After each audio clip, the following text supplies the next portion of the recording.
It began in healthy-looking pigs, months, perhaps years ago. A new coronavirus spread silently within herds. Gradually, farmers started getting sick. Infected people got a respiratory illness with symptoms ranging from mild flu-like signs to severe pneumonia. The sickest required intensive care. Many died. Experts agree, unless it is quickly controlled, it could lead to a severe pandemic, an outbreak that circles the globe and affects people everywhere.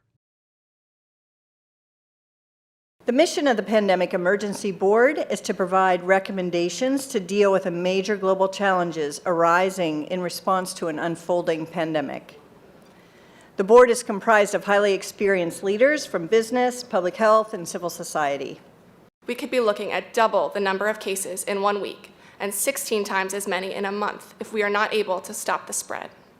That would be on the order of 500,000 cases, and it would continue to rise exponentially.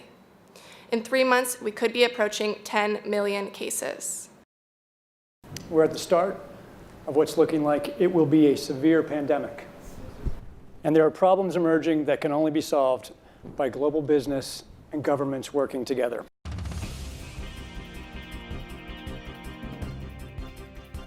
We have known about CAPS-like viruses in animals and people for decades, but have not been successful at developing a licensed vaccine. And sure, there are new technologies that may help, but it's going to be difficult. I am not optimistic about having a vaccine in time to be relevant during this pandemic. So the policy crisis in question for this board in this meeting is this: how should governments, business, and international organizations allocate and distribute pandemic antivirals and medical supplies to the people who need them most? What we've seen work very well in the HIV field is, in fact, procurement through the Global Fund. So having a centralized mechanism, so financially able to procure on behalf of affected countries would be critical. I think the second thing is it's going to be very important that for the business sector, for manufacturers of antivirals, that we have clarity around what the need is and where the need is and who are making the decisions. I think that given that the countries most affected are those that are low and middle income countries with unequal access to technology, to finances, the UN has a worldwide footprint, universally recognized, and universal membership. A global stockpile would certainly help ensure more rational and strategic allocation, but the reality is that we don't have the logistics capability, even within the UN, to bring that together in one place and run it. So this is where I think a collaboration between the international organizations like the World Health Organization and the private sector, which runs these supply chains for many purposes every day, understand where the supplies are, make smart decisions about how to allocate them to the people who need them in the places that need them the most, and then work with the industry to move those supplies from where they are today to where they need to be. Just to underscore the point that cooperation among supply chain providers or businesses that have huge supply chains can add a lot of efficiency to the whole process. The question is, can you, through this international mechanism, really promote commitments to doing this as quickly as possible and give people a sense that actually if they contribute more, that they will have a better chance of protecting their own populations and their country's security and health. So to be completely clear, most of this production would already be committed in contracts.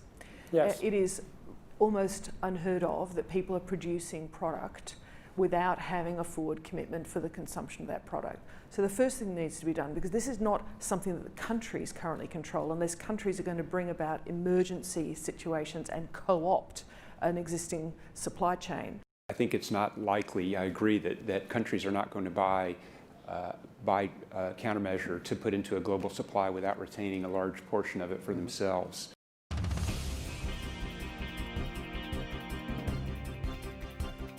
Public health agencies have issued travel advisories, while some countries have banned travel from the worst affected areas. As a result, the travel sector is taking a huge hit.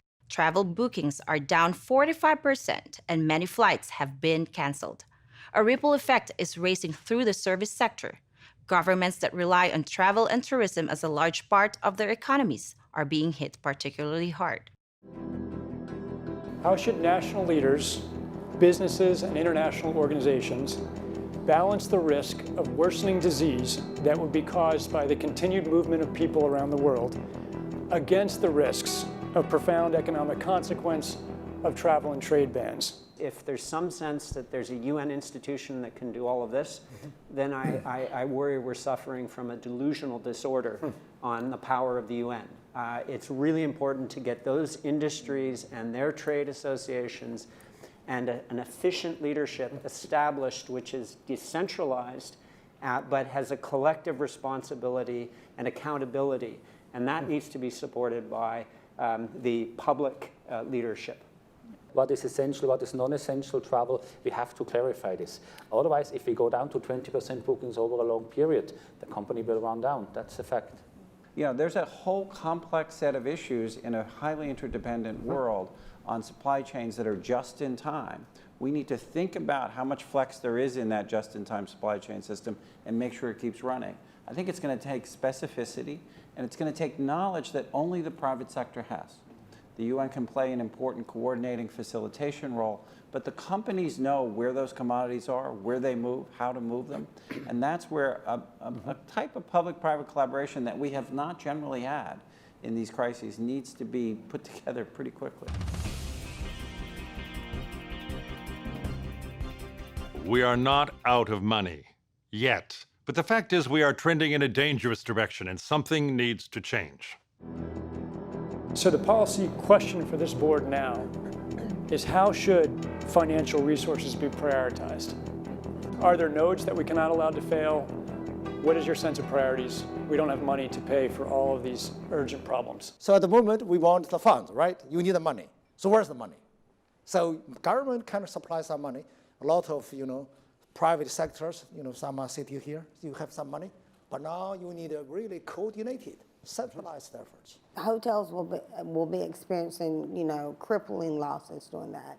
And we know that the hotel business in itself makes up 5% of the GDP. Governments need to be willing to do things that are out of their historical perspective, or for the most part, it's really a war footing that we need to be on. We shouldn't underestimate the power of entrepreneurship. We need to escalate that, whether it's through the government's helping with tax breaks or subsidies of that nature to increase manufacturing of those types of products. It can happen quickly. A Marshall-type plan, don't mean to say that exactly, but a Marshall Plan that can go into effect can stimulate change very quickly.